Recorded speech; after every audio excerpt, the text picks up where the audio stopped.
parents said, you crazy. Y'all need to go to school. We said, Mom, that's what's taking our mind. They trying to tell us Christopher Columbus discovered America, Mom. And we know we were here with the Mexicans 5,000 years ago. How they trying to tell us this? We knew that in the 70s. Our mothers and fathers were afraid, though, for us. They weren't afraid. They were afraid what would happen to us. We said, man, fuck their schools, fuck that job, they military, all that shit. What we gonna do? Breaking, MCing, graffiti, or DJing. Many of us got distracted because it was difficult to live like this. Imagine when hip-hop was not a moneymaker. It was just something you became in the streets.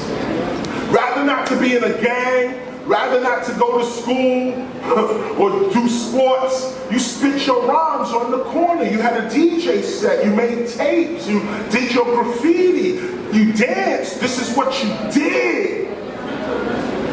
If you can imagine a time before phones, if you can imagine a time before the mobile phone when the human being had to entertain themselves.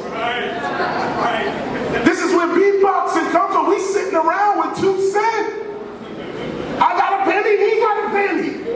How we gonna get some entertainment? Well, oh yeah, that don't require nothing. That's hip hop. So in closing, I gotta cut this off. I'm gonna use this as part 1. The colonial graphics, we started looking past it.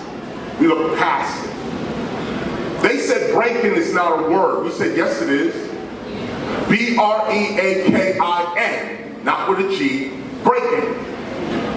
That's our word. When we said, yo, that's our word, we applied it to our moves. A new reality was born. English colonialism never created the term breaking and applied that sound to what we do. We did that on our own. MCing. Matter of fact, you know what? Let me get my towel, whatever it is. MCing. Thanks. MCing is our term. MCing is our term. E-M-C-E-E-I-N, that's our term, that's original. But guess what? When you make up terms like this, MC, you create the reality that goes with those words. So we started creating reality. Not just the performance of breaking, MCing, graffiti, or DJing, but breaking, MCing, graffiti, or DJing opened a new reality for us, a new way to be. Remember, see, today breakers are traveling all over the world.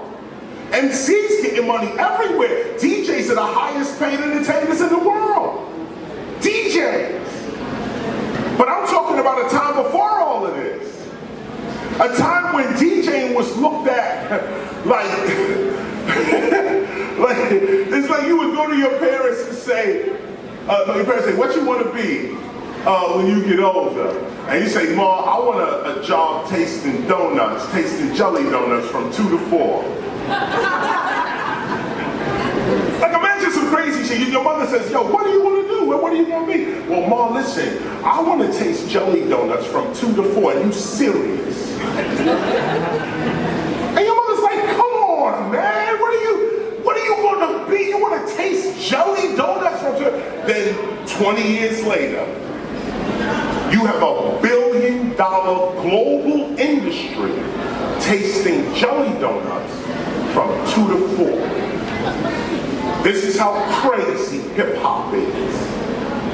That word didn't exist. We said first, they looked at us like, what are you doing? We said hip-hop. That's like me saying, you say, Chris, what are you doing right now? And I say, beegaboo. You say, Chris, what the hell are you doing right now? It's called beegaboo. Beegaboo? What is beegaboo? Yeah, beegaboo bomb. Beegaboo bomb. This is what the word hip-hop sounded like. in 1979. It sounded like Beekapoo. Just like that. People couldn't even pronounce it. Hip-hop, ho-hop. They had to be trained through rap to even say our culture. But when our culture was said,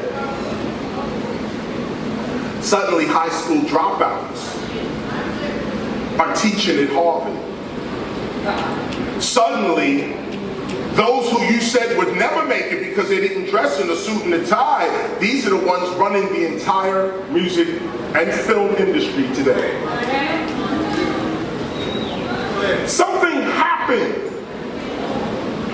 in the 1970s called hip-hop. It was a collective consciousness that came over all people.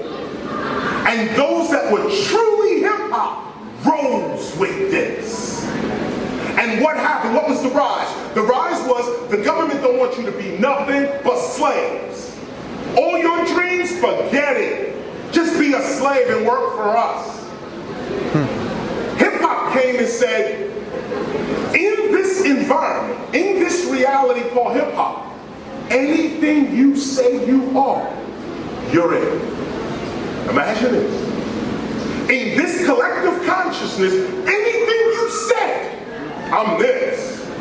This reality is going to produce it for you. This is what hip-hop did.